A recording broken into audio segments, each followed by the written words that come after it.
Hello there, I'm Thomas Hatsios, the pilot captain flying the Boeing 777-300 ERX international flight from Zurich International Airport. We're going to be over flying Zurich, Switzerland, and Germany, and then coming back to Zurich International Airport, runway 1449, let's localize the landing. So right now I'm in the cockpit of the Boeing 777-300 ERX airplane. So I'm gonna show you all the systems inside this aircraft, the displays, the primary flight display, the navigation display.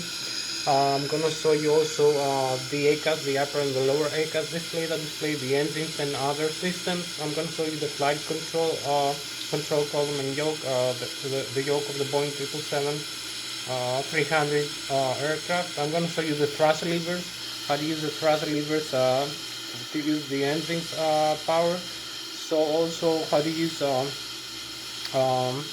how to start the engines and how to set up a flight management computer flight plan with a route, departure and arrival route, and also the waypoints, the intermediate waypoints, and also other factors like the aircraft weight and fuel on board, and the calculated fuel burn, and also other factors. So I'm going to show you also the autopilot and flight director system panel with the auto throttle and the flight director. And I'm going to show you the overhead panel, the electrical system, the hydraulics, the ADIRU, the air data and instant reference unit, the flight control computers, the primary flight control computers, the fuel pumps and fuel tanks, and also the auto start system, electronic engine control computers, the fuel jettison, the wing and engine RDIs, and also I'm gonna show you the cabin pressurization system and the outflow valve compressor from the left and the right engine, the bleed air system that we use for cabin pressurization, for wing and engine RDIs, and also for hydraulic fluid pressurization, and for air conditioning and ventilation. So I'm gonna start showing you the systems. You can see here we have the primary flight display that displays the airspeed, the barometric altitude above the sea level, the rate of climb and descent of the aircraft in tens, hundreds or thousands of feet per minute, the radio altitude above the ground level. We have the magnetic compass with the magnetic or true north pole reference, because we have the magnetic variation depending on where we are in the world. So I'm going to show you also that that has been calculated by the ADIRU, the air data and installation unit. So in the primary flight display we also have the altitude indicator, the horizontal situation indicator, the barometric pressure of the outside atmosphere, and the flight director and the autopilot crossbars, and also the ILS localizer crossbars, and the flight director autopilot command display. And also we have the auto throttle and autopilot later on in the vertical navigation modes displayed in the flight mode annunciator. And we also have over the airspeed display, we have the airspeed selected from the autopilot and flight director system panel displayed with magenta, and also we have in the barometric altitude above the sea level the altitude selected, the target altitude and the target airspeed from the autopilot and flight director system panel. We also have the rate of flight target displayed in the rate of flight and descent speed tape, and also the horizontal, the heading select display in the primary flight display. So we also have the altitude, the angle of attack of the aircraft. We have the navigation display here. So you can see here we have is the airspeed displayed, the airspeed target from the autopilot and flight director system panel, the airspeed selected, the altitude selected, the altitude target from the autopilot and flight director system panel, the radio altitude above the above the ground level, and the barometric altitude above the sea level in feet. So we are 2 feet above the ground, but 1,430 feet above the sea level. The barometric pressure of the atmosphere is 29.92 inches of mercury, and the heading selected is 360 degrees. So we have also the pitch ladder here, the bank angle limit, the flight director and the autopilot. So I will show you more about these systems later. So we have here the autopilot and flight director system panel. You can see we have some modes we can select here from the autopilot and flight director system panel. We can select the airspeed, the heading, the rate of climb and descent, and the altitude. So we have these nodes for selecting these modes for the airspeed select node, and we have also uh, the mode hold switches like the flight level change, the climb continues, and descent idle, and also we have the variable thrust, the speed mode of the auto throttle system. So we have the flight director also on and off. We have the autopilot engaged and disengaged, and the auto throttle left and the auto throttle right, engaged and disengaged. So you can see here we have this is the speed guidance with the airspeed select. You can see 200 knots. We will change this to whatever value is possible. So we have the autopilot connect here, autopilot disengage like this. We're gonna have a warning for the autopilot. So you can see the new airspeed, the altitude selected here. You can change the altitude to another altitude here in the autopilot flight director system panel. So we have here is the altitude select. We can select thousands like that and hundreds like this. We also have this is also depressible. We can select whole. We can select this and depress with the select this mode. So we have the bank angle limit here. We can select the heading for the runway we're gonna use for takeoff, like 136 degrees. We can select heading on track here. Vertical speed of flight path angle, so you can see the airspeed also, flight level change, and select a higher airspeed reference like this. You can select auto throttle on and off, flight director on and off. This to select this value. So this is also depressible.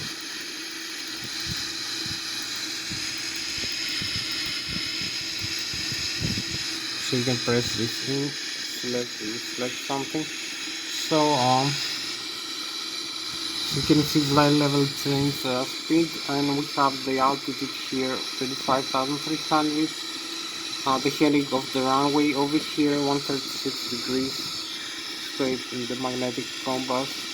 So I will show you a couple more things here. We have the altitude hold now. Altitude hold, you can see here. So now the aircraft will follow the fixed thrust mode supply probably. So we can also select the heading. So now we have heading hold here, the lateral navigation. Let's see heading and altitude. So we can also select a couple more things here, like the vertical speed here and flight path angle. You can select either FPA, flight path angle, like descend the aircraft, or climb it. You can see the minus and the plus sign. And we can select thousands of feet instead. Hundreds, tens, and thousands, and hundreds of feet per minute.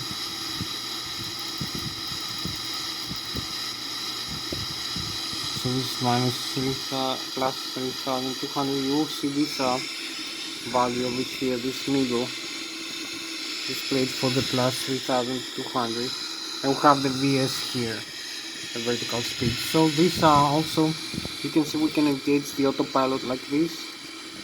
You will see the AP here on live. We can select the autopilot. You can see this is the yoke of the Boeing 777-300 aircraft. So this deselects the autopilot. So you will see the autopilot disconnect here.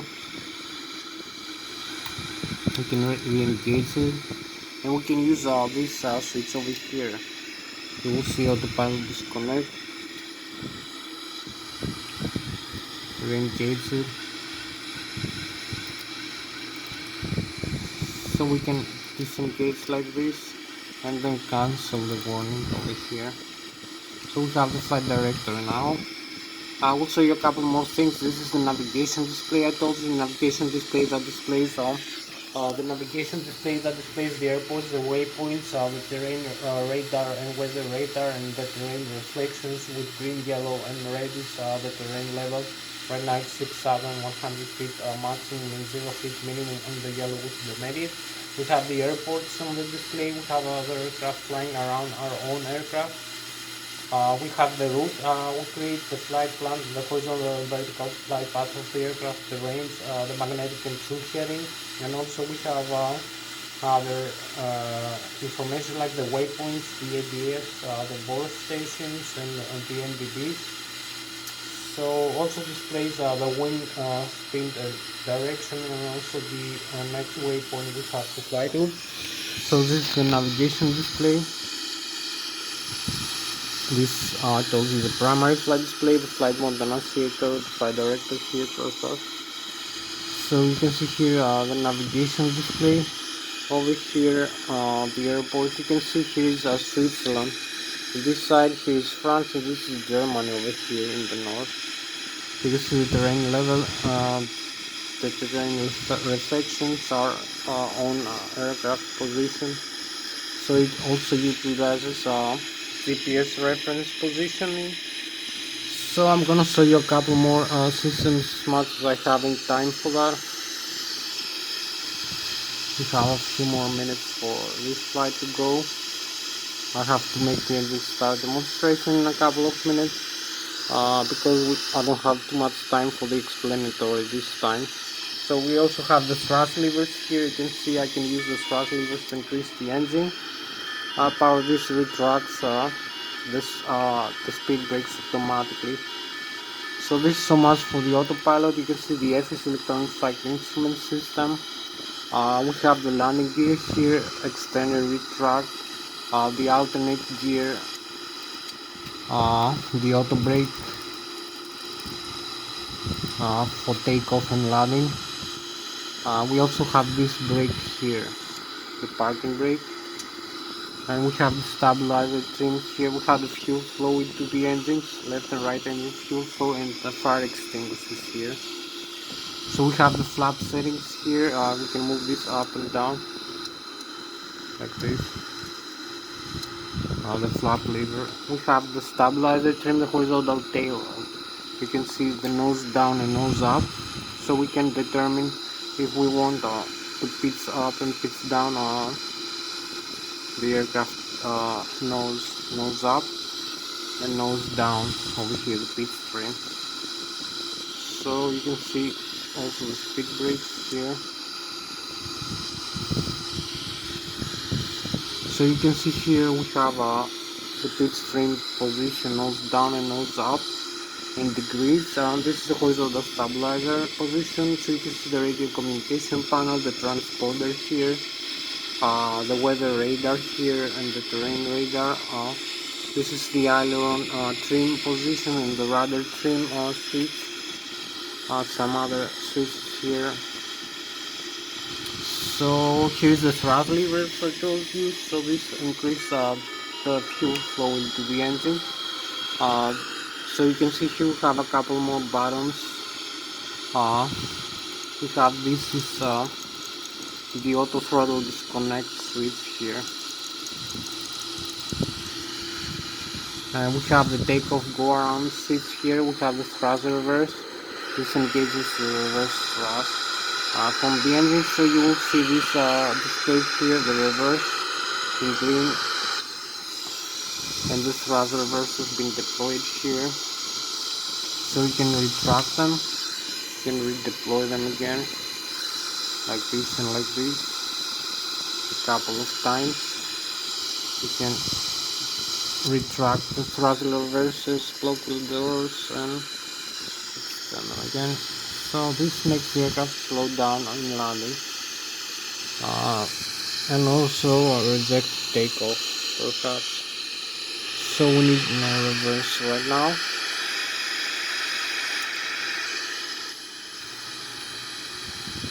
So this is the overhead panel. You can see the electrical system of the APU. I'm gonna show you a couple of stuff in the overhead panel and show you the flight controls now. Overhead upper panel. So you have this nice view of the cockpit here of the Boeing 777-300 ERX. You can see the overhead panel. You can see I'm having this also, this place here. You can see the Boeing 777, the engine indication. So I'm gonna start over here the APU. This is the APU start switch over here. This is the auxiliary power unit I need for starting the engines later in the ground. So we have the left and the right engine, the electrical panel here. We have the ADIRU, the air data and Lszh reference unit here. The primary flight control computers here. The ADIRU that displays the GPS reference position here, the airspeed, the radio altitude, the barometric altitude, the GPS reference, inertial position, magnetic heading, and other factors like the attitude of the aircraft. We have gyroscopic acceleration and deceleration, and also feeds to other systems. All this is from this small switch here, the ADIRU. Very also reference unit, the angle of attack of the aircraft. So we have the pitot static and pitot barometric for the barometric altitude and the airspeed. So also the angle of attack of the aircraft and the altitude. So this is the autopilot and other view here. So you can see this section.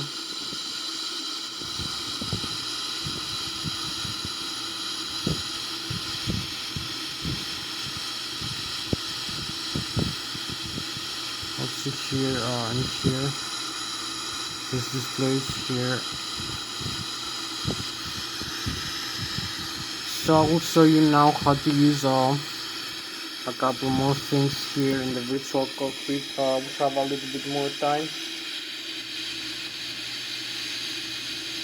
So now we'll show you the thrust levers and the flight controls, how to use the thrust levers and the flight controls. This aircraft flies. When it's in the runway, we need to develop an airspeed in order to make the aircraft develop lift force from its forward wings. The lift overcomes the weight of the aircraft. That is equal to the mass of the aircraft times the acceleration of the gravity, the downward component towards the air. That makes the aircraft go down to the earth. Also the stall speed is something we need to avoid, and that makes also the aircraft fall. So when we are in the runway with this aircraft right now, it has a weight of 254,000 kilograms, 30,000 kilograms of which is fuel and passengers and cargo, and about 46,000 kilograms is the fuel on board. And we have in the left and the right wing only fuel tanks filled up, and the standard tank is empty. So we have about 30% of fuel total. So we need to take off with a flap setting of 15 degrees and pitch frame position of the horizontal tail stabilizer 4 degrees. So we need to develop in the runway an airspeed of about 154 knots, so 270 kilometers an hour just for takeoff, to overcome the stall speed that's gonna make the aircraft fall down to the ground. We need to have a higher speed, 270 kilometers an hour just for takeoff, a little bit higher for landing. So we achieve this by using the turbofan turbojet engine for this aircraft, by increasing the thrust lever position. And I'm going to show you now. We increase the fuel flow rate and the rotation speed of the turbofan engine, so increases the flow of air into the engine and the compression of air and the air fuel mixture burning into the turbofan turbojet high compressor stage end of the engine. So you can see here this makes the aircraft acquire kinetic energy by means of action and reaction. So this increases the engine power thrust. So you can see the N1, which is the low speed, low pressure compressor stage of the turbofan turbojet engine, the exhaust gas temperature per engine, the duct pressure of the outflow valves, compressors of the of the bleed air. The N2, which is the high-speed, high-pressure compressor stage of the turbocharged engine.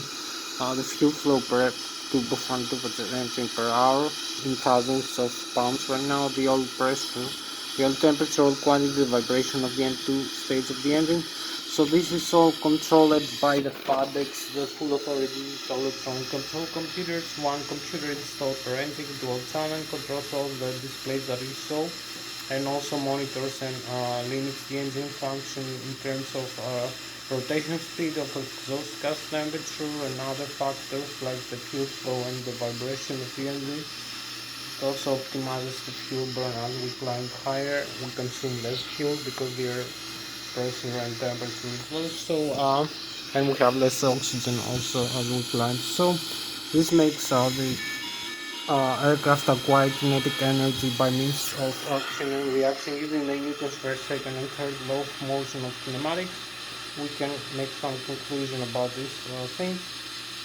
How the aircraft moves, acquires an airspeed of effective lift and having effective flight controls. So as you can see here in the outside view of the airplane, we have the forward wings of the aircraft that produce the maximum component of lift that makes the aircraft move upward into the air.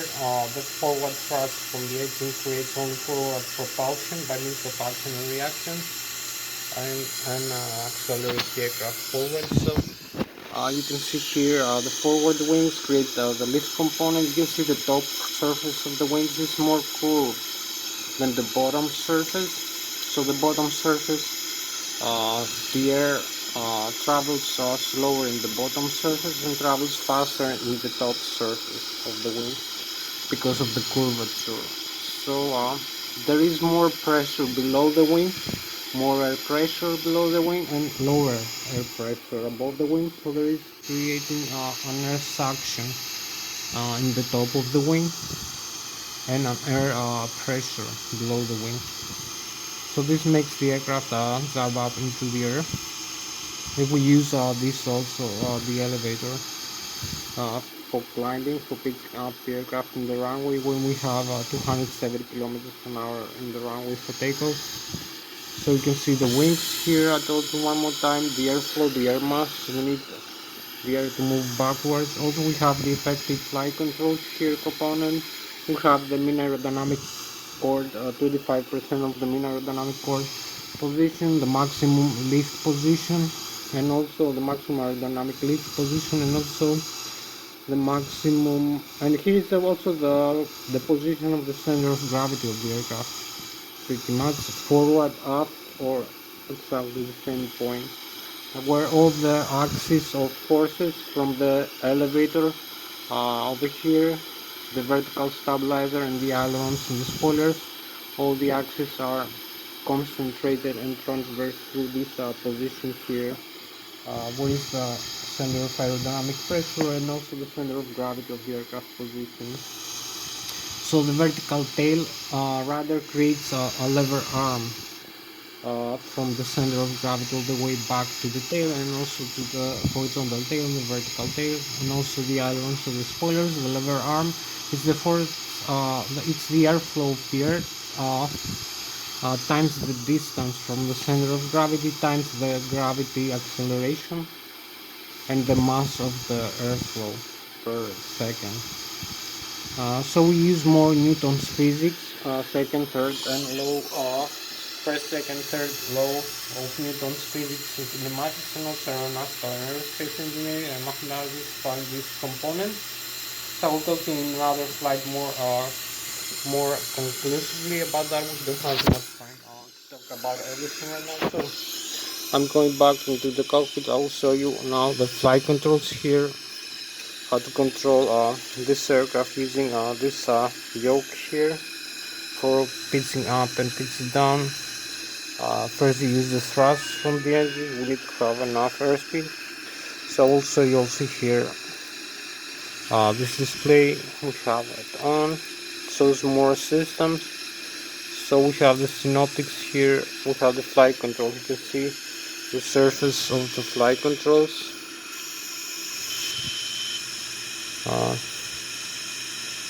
So here we are. We have the flight controls over here displayed. If we move the column here, you will see this surface being moving. The flight controls in the wings and also the rudders and the elevator. So I'm using this side stick over here, the Lszh Extreme 3D for flying this airplane. For actually for the flight controls and also for the engine construct. So you can see here I have the Lszh Extreme 3D, second pitch up and pitch down, climb, descend, and also bank roll left and right, and yaw the rudder pedal left and right, and also the stabilizer trim position, nose down and nose up, and the thrust levers and the flaps position. So you can see this proportionally moving over here. Uh, the control column and yoke, the control column and the control wheel, the yoke of the Boeing 777-300 airplane. Take the pitch up, pitch down, and bank roll the same time.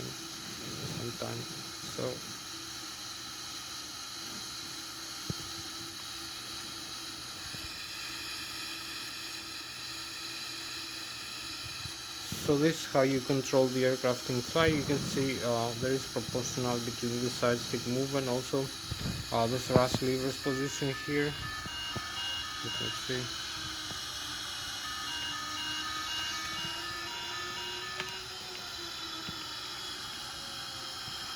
Hope you like it. So I will show you now the outside view over here. Also having the outside view. Now I'm gonna start the engines, I believe. We have a few more minutes so you can see the outside view also. I'm using this side stick in this position. Roll, climb, descent, pitch up, pitch down, and also bank roll left and right, and the rudder pedals here. The stabilizer trim again, and the flight lever. So you can see, maybe you can see it's moving proportionally the surface of the horizontal stabilizer elevator, and also the rudder, the vertical stabilizer, and the ailerons and the spoilers, bank roll left, bank roll right, like this.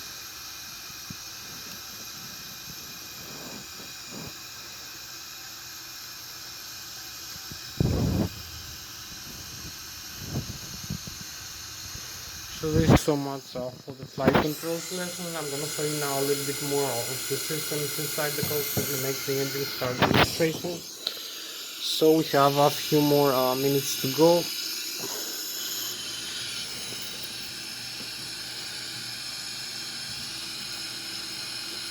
In 10 minutes I must be finished with the systems displays. So I'll show you the overhead a little bit. Overhead upper panel over here. So you can see here we have the electrical. We have the left and the right engine driving on electrical generators. The left and the right engine driving on. So the left and the right engine when it works, besides giving thrust for the aircraft to move forward back and swing through and compressing air, it also provides electrical power alternate current. We have two, one installed per engine, alternate current alternators, electromagnetic alternators, bipolar north and south pole that produce electromagnetic induction of 115 volts to 200 volts, 400 Hz frequency alternate current.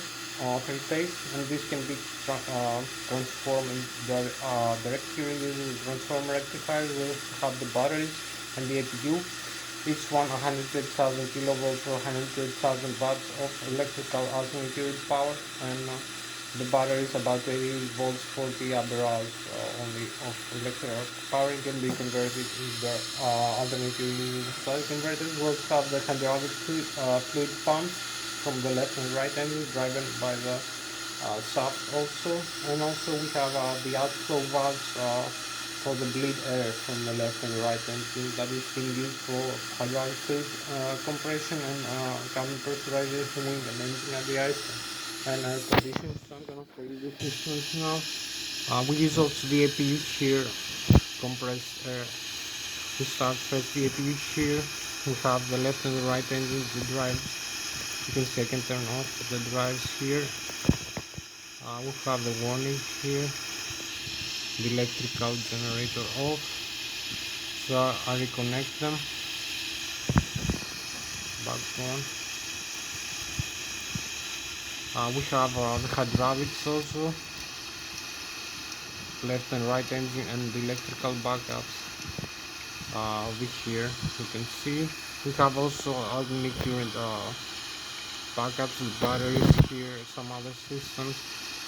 We have the electronic engine control computers here, the engine start, the auto start system on and off. So you can auto start both engines like this. The fuel jettison is armed. You can dump fuel here. The crossfeed valves, the left wing and right wing tanks, the center tanks. This is for the fuel system, the pumps of the fuel and the tanks. The wing and engine at the eyes. The outflow bleeder. The cabin pressurization, they use a bleeder, automatic and manual. In manual, we use this controller for climb and for descent, for pressurizing the cabin and select the landing altitude. So we have the left engine and the right engine compressor. We have the APU, so we can turn off this. We need the APU if we turn off the engines to start the engines. So we have the packs also. This is used for cabin pressurization, for air conditioning. Over here, cabin pressurization, wing and engine at the eyes over here, and the hydraulic fluid pressurization. So this is so much for these systems. Also in the other panel, we have the APU also on and off here.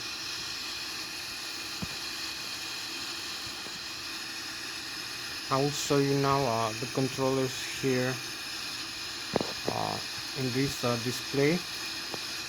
So this is the flight controls I told you. The stabilizer trim position, you can see I'm moving this over here. I'm having the flight controls. I'm also having the autopilot here.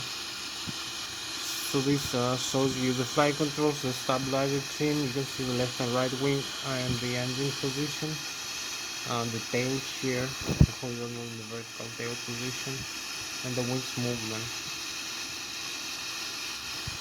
So I will show you now the modes here. We have the engine, we have the status. You can see in the status we have the APU start over here. We have the checklist.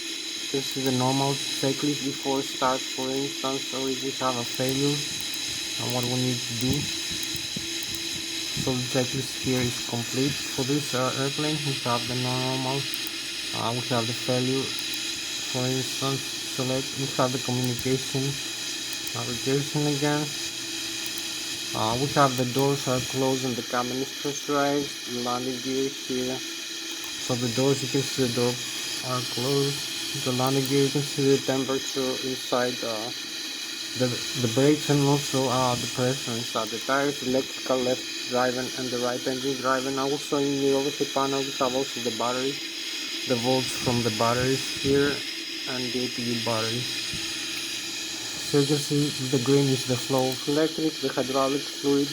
Over here for the flight controls and other systems, I will tell you later. You can see here the systems that consume the flight, the fluid. So you can see here is the left and the right wing engine, fuel tanks and the fuel pumps. You can see the left and right wing engine, and the low and the high pressure fuel valves, the crossfeed valves. The APU here also consumes some fuel, the center tank, the sending and total fuel quantities here. So I'll show you again the flight controls, and now is the air system, the left and the right engine. That I told you the compressed air, the bleed air. So you can see the dark pressure from the left and right engine, and the APU now is off. Right now it's on, it's working, but the system is off. So if I increase the thrust lever position here, you will see the dark pressure from the engines increase also accordingly. So this is used for cabin pressurization, for wing and engine at the eyes, for air conditioning, and for hydraulic fluid pressurization. So I will show you one more view here.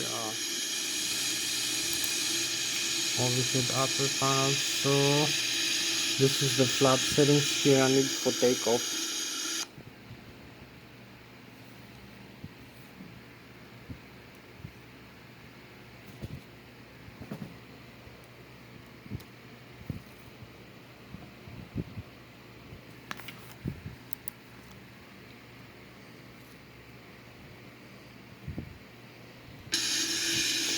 So the flaps can be moving up like this, 25, 20, 15 degrees over here. So you can see the other surfaces.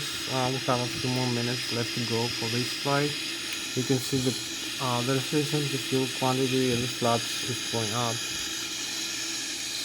So I'm going now into the virtual cockpit and show you how to start the engines. We have a few more minutes to go, so we need both engines off. Have like 30 more minutes to go on this flight. I will turn off both engines, fuel controls here. So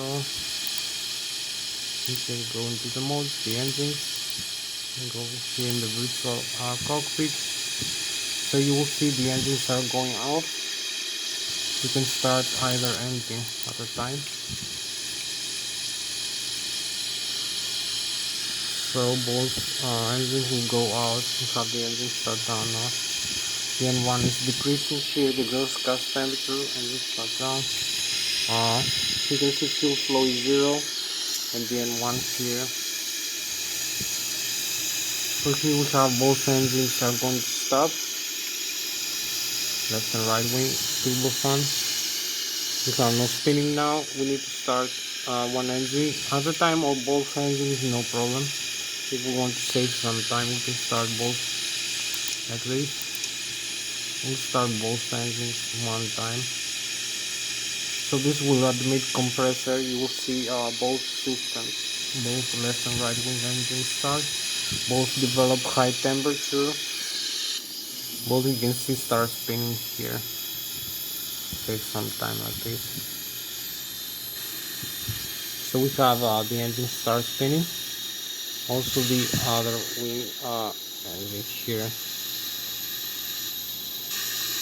You can see the other wing engine also start spinning. The right wing and the left wing. So the only now is we have high N2 above 30%, high N1. So we need to admit both engines fuel. So I will let the fuel flow into the left and the right engine. You can see the dark pressure also, and the fuel flow will start increasing rapidly. So here we go. You can see both right and left wing engines start spinning here. And here we go, we're ready for takeoff. We have full rotation. We only need to do one last thing before then we have like 30 minutes left to go. So we need to fix this now. The flight management computer, what I told you, the synoptics. So the menu, the FMC, you can see the model here of the airplane. So we have the position, initializing position, and let's see, it's this airport, a reference airport set inertial position. So we have the zero fuel weight and the gross weight of the aircraft, the flight altitude, the reserve fuel over here 5%, and the cost index is gonna be 100% over here, cost index. So we have the route here from this airport, from Lszh, copy paste origin and destination. Route 1, runway 14, ILS localizer. So we're gonna have the departure ILS 14, runway 32 alpha, and arrival ILS 14 also. Transit over here next 1 alpha and transsummit, please. So we have the legs, cancel discontinuity, activate and execute over here. It's gonna execute. So we're gonna have the route here, and we have now the data inserted, the flaps. the center of gravity and the takeoff speed for this weight and this class. 155 knots takeoff speed. So we're ready for takeoff right now. We only need to do one last thing. We need to taxi into the runway. So here we are, our airplane. We're gonna taxi into this runway. We have a lot more time now for this flight. So disarm the parking brakes here and advance the thrust levers forward, and use also the tiller here to steering the airplane.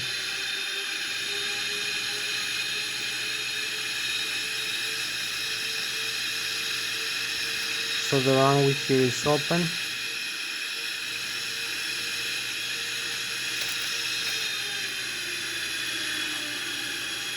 We have no traffic here right now. You can see this in the screen also.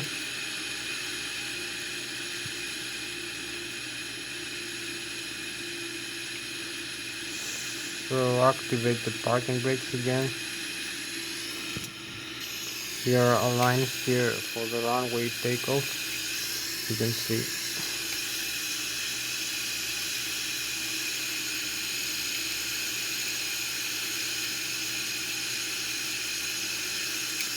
I'm just coming closer here.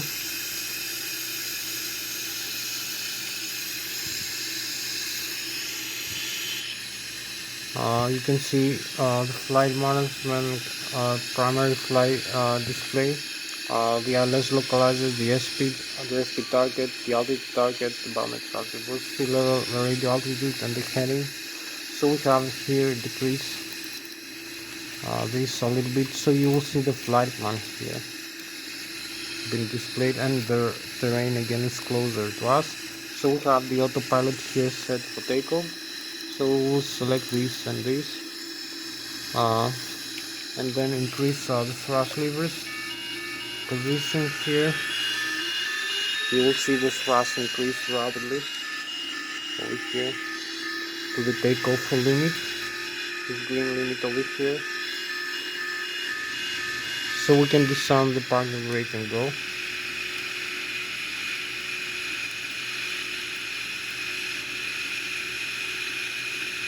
And we have like 20 more minutes for this flight.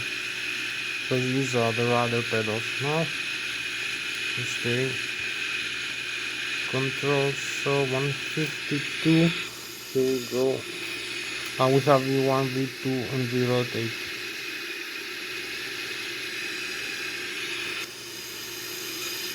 So be careful not to hit the runway. So this is the positive rate of climb. You can see we're climbing up right now. We have positive rate. We track the landing gear here.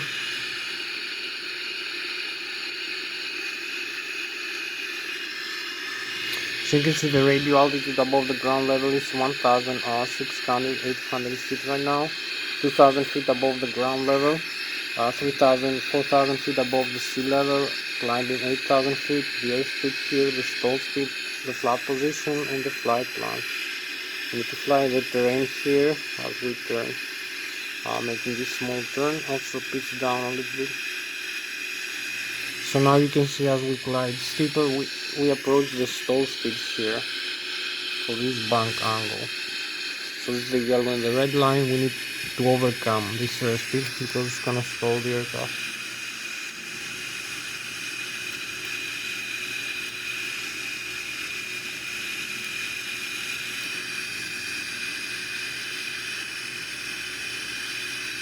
Now we climb with maximum climb power.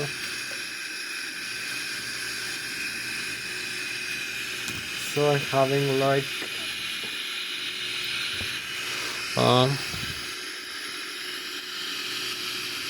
15 more minutes for this flight because here, yeah. So keep climbing 10,000 feet, airspeed 200 knots. You can see the waypoints we have to fly over here, 11,000 feet.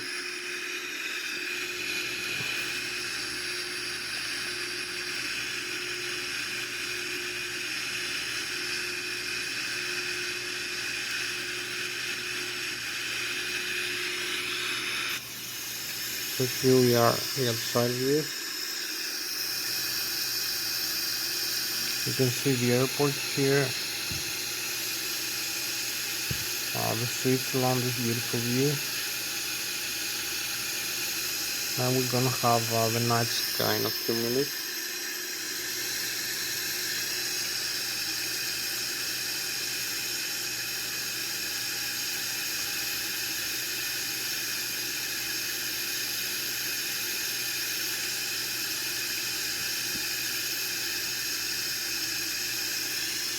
So keep climbing up. This is the Boeing 777.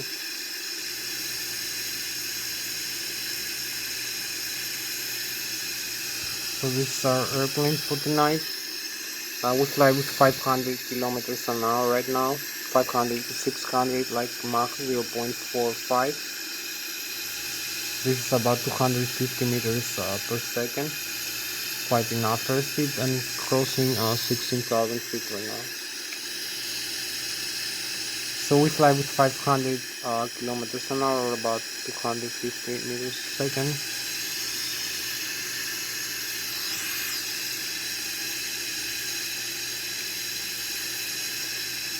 So it's quite enough of airspeed for this Boeing 777-300 ER8.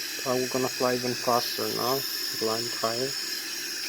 So overflying the Switzerland, and I'll see over here the frozen lake. We also have the star sign now, the night sky over here. So this is a spacecraft for tonight, the Boeing 777-300 ER8. So 90,000.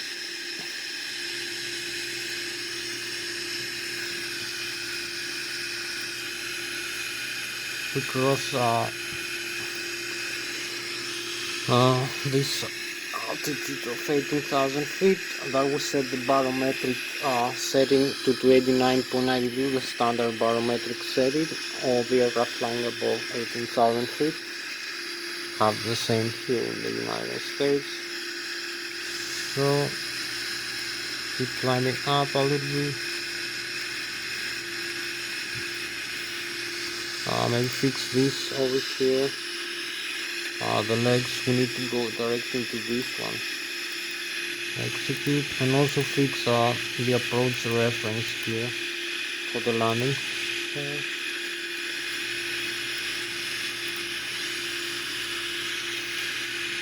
So you can see I'm using this switch for the horizontal tail position stabilizer trim over here.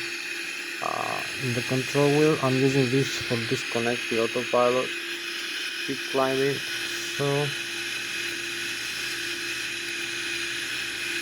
32,600. So here we are, the next waypoint over here. You can see we have to fly over here 70.16 nautical miles. We crossed 23,000 feet over here. 33,300. So here we have the entrance now, or contrails, tell them as you like. The frozen vapors from the Boeing 777 or other jetliners engine. So now we fly with about 600 kilometers an hour. So another view of the night sky with the frozen vapors. 34,500 feet. We almost reached our climb altitude. So we have the lake here, the beautiful lake, and the Bayern Munich in front of us. This is Germany on this side. So we reached 35,000 feet. The climb altitude, we have to pitch down a little bit. So in front of us is the Bayern Munich, the Germany, the Bayern region. This way, and the Bavaria, the Bavarian Alps this way.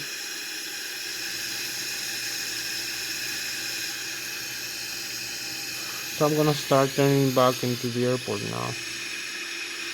So we have more time this flight. We have like 10 or 15 minutes left to go. We can overfly Bavaria here, but we have to go back into the airport. Make a small turn. So we tracked the flaps here. Also use more airspeed maybe.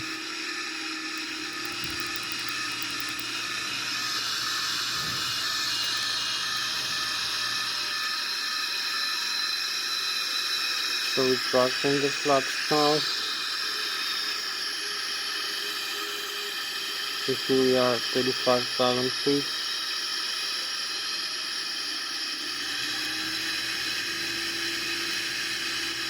Going back into the airport right now.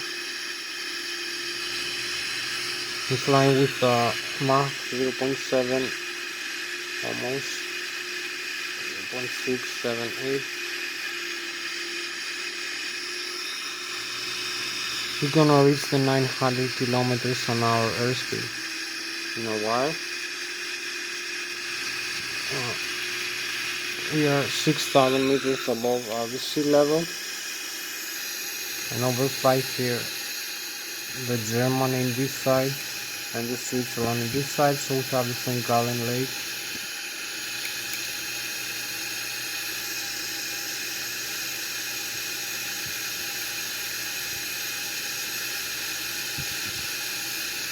So this is the Boeing 777 600 ARX.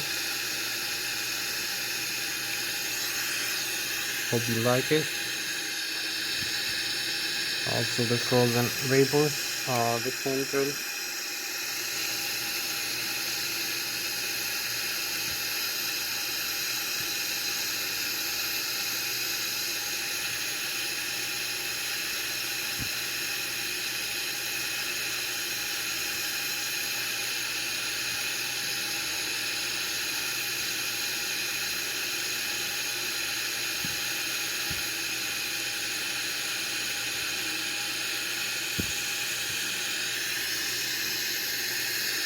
So here we are.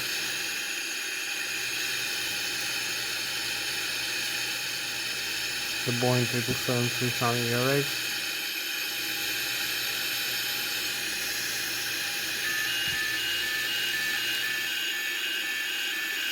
So we have to go back into the cockpit. So this is the spacecraft for tonight, the Boeing 777-300 ARX.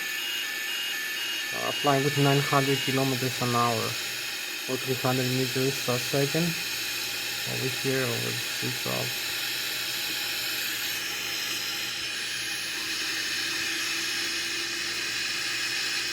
So connect the autopilot now and going back into the airport.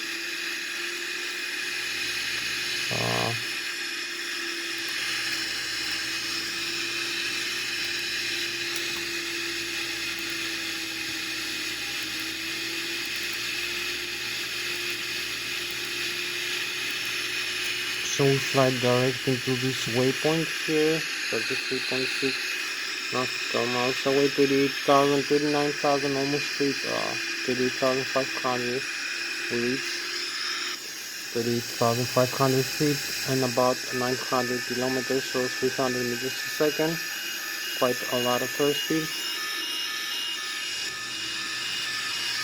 We need also to descend now.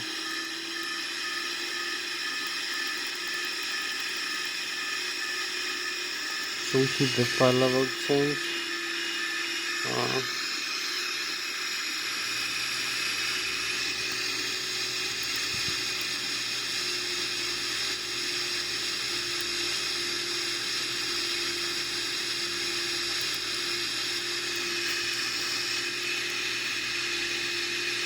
$39,000. We're getting closer. 39,000 feet above the ground level.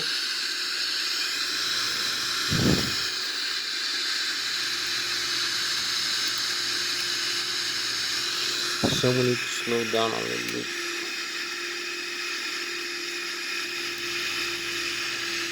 So descend with this vertical speed.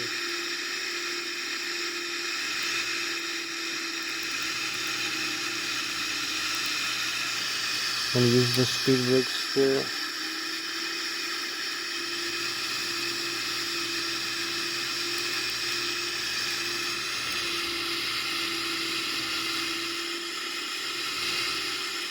Good enough to come all the way 39,000 feet. There's an idle thrust here.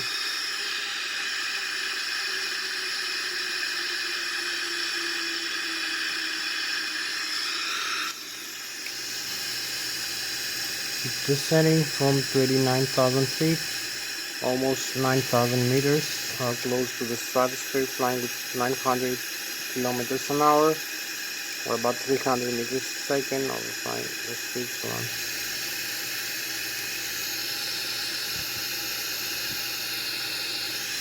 So we have a few more minutes to go.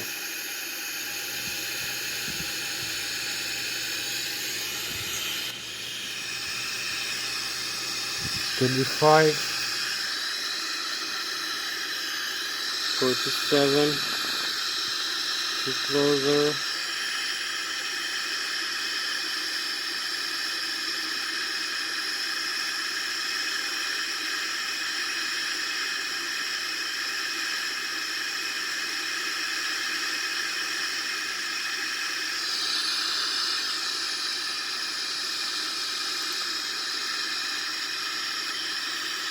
$34,000, $33,000 feet. I need to develop more descent already.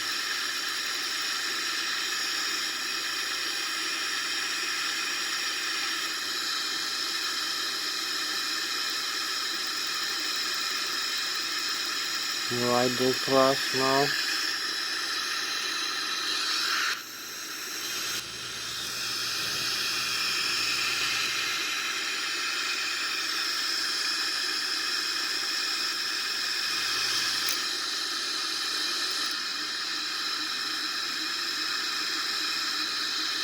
This on the autopilot. Here's the roll-up here.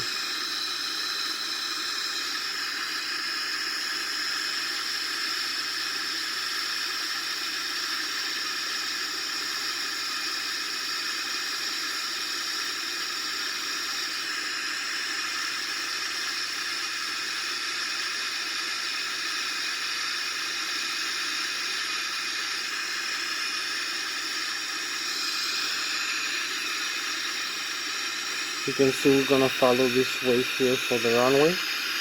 With the sun, with the airspeed, the altitude 17,000 feet. So maybe use the landing gear now to slow us down.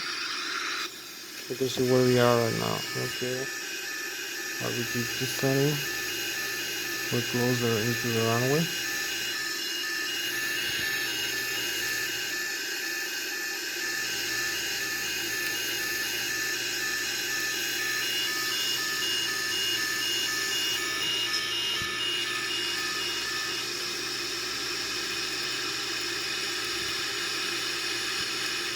And use maybe some flaps over here.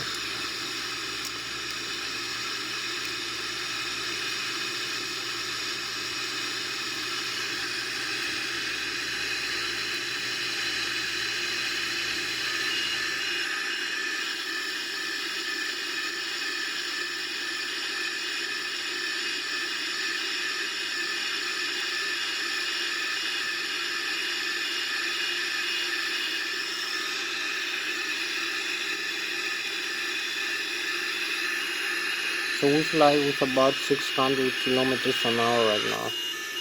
Airspeed 600 kilometers an hour, or about 250 meters a second. We're flying with that airspeed.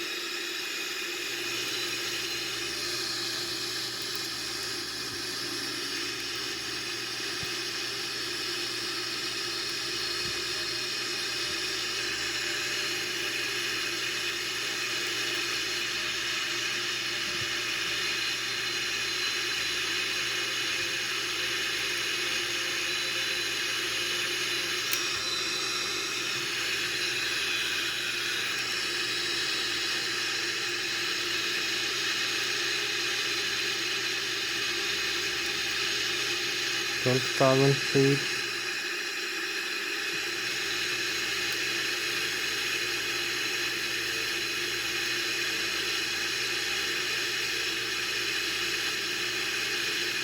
So we have the reverse here. Need to be a little bit lower than that. We need to follow the glide slope here in the Lszh localizer, just to align with the runway heading here. So we need to make a turn to the left and descend further like this.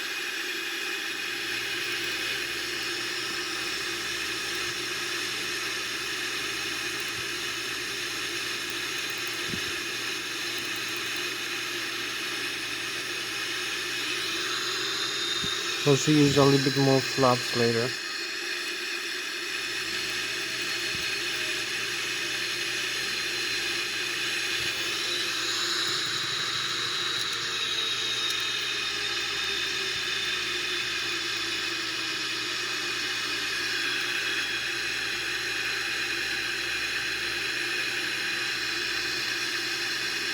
So we're gonna have the runway inside in a few seconds.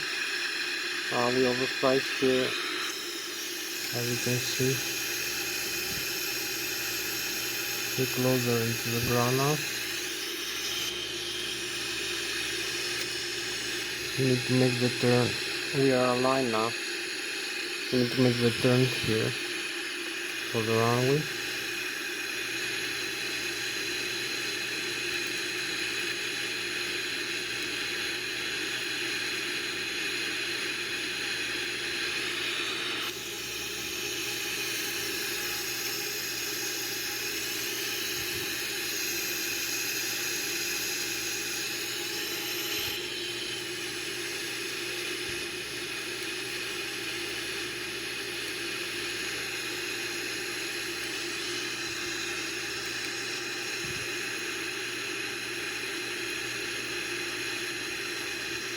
Keep descending.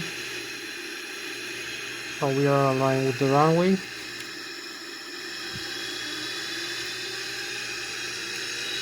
Just a little bit higher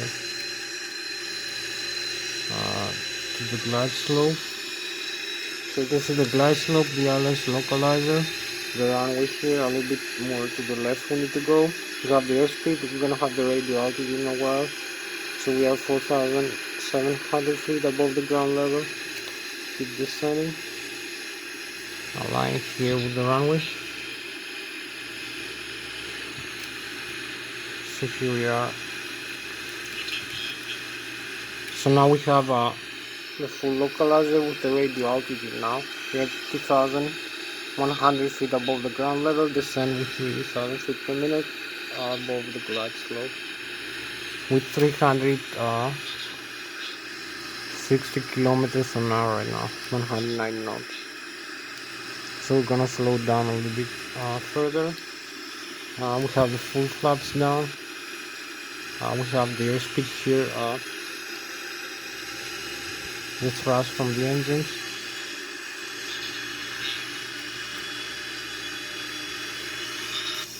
So this is where we are right now. Over here.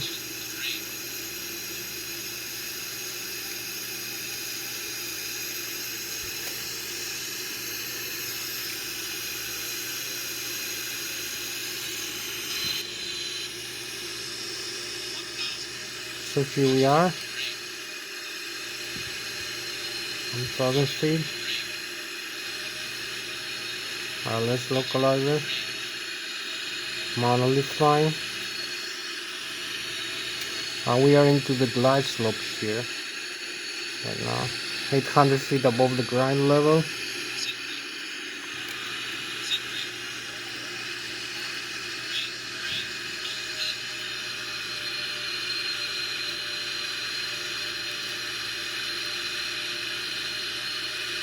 Use some rudder pedals also to align with the runway heading.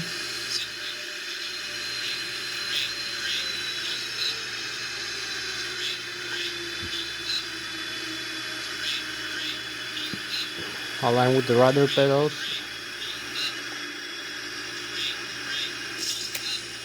So here we go. Parking brakes and reverse thrust. Full reverse.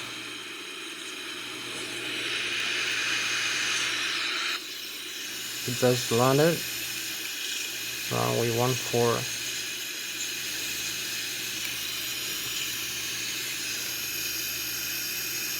So you can see we made a little bit hard landing, but the landing gear is safe down. No damage to the landing gear. We'll use some lighting here to show you what I mean. You can see the aircraft is fully flyable again. We have no warnings and no damage. You can take off again. So here's the landing gear, the nose wheel here. You can see the nose with the tires, and this root is not broken. Also the tires from the landing gear is safe over here. Nothing broken or blown up tires or anything. So this is the Boeing 777-300 ERX airplane for tonight.